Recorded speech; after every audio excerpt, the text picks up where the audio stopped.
بسم اللہ الرحمن الرحیم نحمدہ ونصلی علی رسولہ الکریم اما بعد۔ ناظرین کرام، دارالفتہ دارالعلوم دیوبند سے سوال کیا گیا، کیا ڈراپ شپنگ حلال ہے یا حرام؟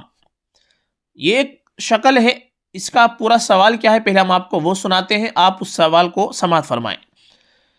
سوال: میں اس حدیث سے بخوبی واقف ہوں جس میں اس چیز کو بیچنے سے منع کیا گیا ہے جو آپ کے پاس نہیں ہے، اور میں نے اس موضوع کے تمام جوابات آپ کی ویب سائٹ پر پڑھے ہیں، لیکن بدقسمتی سے جس نے بھی اس کے بارے میں پوچھا اس نے اس مسئلے کی صحیح وضاحت نہیں کی، اس لیے میں اس معاملے کے بارے میں سب کچھ بیان کرنے جا رہا ہوں تاکہ میں اپنے دماغ کو سکون پہنچا سکوں، اور اگر یہ حرام ہو تو ترک کر دوں۔ ڈراپ شپنگ کی ایک مثال یہ ہے، امیزون نامی ایک آن لائن اسٹور ہے جس پر لوگ حقیقی معنوں میں اپنی مصنوعات فروخت کرتے ہیں۔ مثال کے طور پر یہ کپڑے بیچتا ہے۔ ای بے نامی ایک اور آن لائن اسٹور ہے جو کسی کو بھی اپنی اشیاء فروخت کرنے کی اجازت دیتا ہے، جیسا کہ پہلی ویب سائٹ، لیکن دوسری ویب سائٹ کے زیادہ گاہک ہیں اور زیادہ توجہ مرکوز ہے۔ اس لیے ڈراپ شپنگ کی صورت میں کوئی شخص دوسری ویب سائٹ پر اپنے لیے ایک اسٹور کھول سکتا ہے جو پہلی ویب سائٹ پر موجود لباس کو تھوڑی زیادہ قیمت پر فروخت کے لیے پیش کر سکتا ہے۔ جب کوئی گاہک کوئی چیز خریدتا ہے تو میں اس کے پیسے لیتا ہوں اور میں امیزون سے کپڑے خریدتا ہوں، پھر میں اسے براہ راست گاہک کے پتے پر بھیجتا ہوں اور قیمت میں فرق رکھتا ہوں، جو کہ اب تک حرام ہو سکتا ہے، لیکن اب وہ نقطہ آتا ہے جو اس مسئلے پر حتمی فیصلہ دینے میں مددگار ہو سکتا ہے۔ جب گاہک مجھے ادائیگی کرتا ہے، میں نے ابھی تک اس کی رقم حاصل نہیں کی اور اسے سامان خریدنے میں استعمال کیا جیسا کہ تمام شیوخ کا خیال ہے، بلکہ رقم ویب سائٹ پر معطل رہتی ہے، اور میں جا کر پہلی ویب سائٹ سے اپنے پیسے سے سامان خریدتا ہوں اور میں اسے خریدار کو بھیج دیتا ہوں۔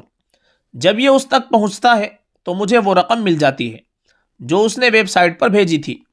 مثال کے طور پر امیزون پر $10 میں ایک جیکٹ ہے اور میں اسے ای بے پر $12 میں رکھتا ہوں۔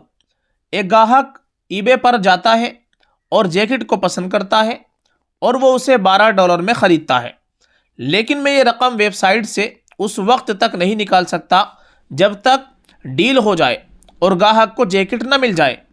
اس لیے میں جیکٹ اپنے پیسے سے خریدتا ہوں، جس کا مطلب ہے کہ میں اس کا مالک بن جاتا ہوں اور میں اسے براہ راست خریدار کے پتے پر بھیج دیتا ہوں۔ جب یہ اس تک پہنچتا ہے تو سودا ہو جاتا ہے۔ اس طرح یہ رقم میرے پاس دکان میں موجود رہتی ہے، لیکن خریدار کے حقوق کے تحفظ کے لیے میں اسے 1 ہفتے کے علاوہ واپس نہیں لے سکتا، تاکہ گاہک کو موقع دیا جائے کہ وہ چاہے تو چیز واپس کر دے۔ یہ اسے اپنے چیٹ کیے جانے کے امکان کے خلاف مکمل تحفظ فراہم کرتا ہے۔ کیا اس طریقے سے لین دین کرنا حلال ہے یا حرام؟ جواب: بسم اللہ الرحمن الرحیم۔ کسی منقولی چیز کو فروخت کرنے کے لیے جیسے یہ ضروری ہے کہ وہ چیز فروخت کرنے والے کی ملکیت ہو، اسی طرح یہ بھی ضروری ہے کہ وہ پہلے فروخت کرنے والے کے قبضے میں آ جائے، پھر وہ کسی دوسرے کے ہاتھ فروخت کرے۔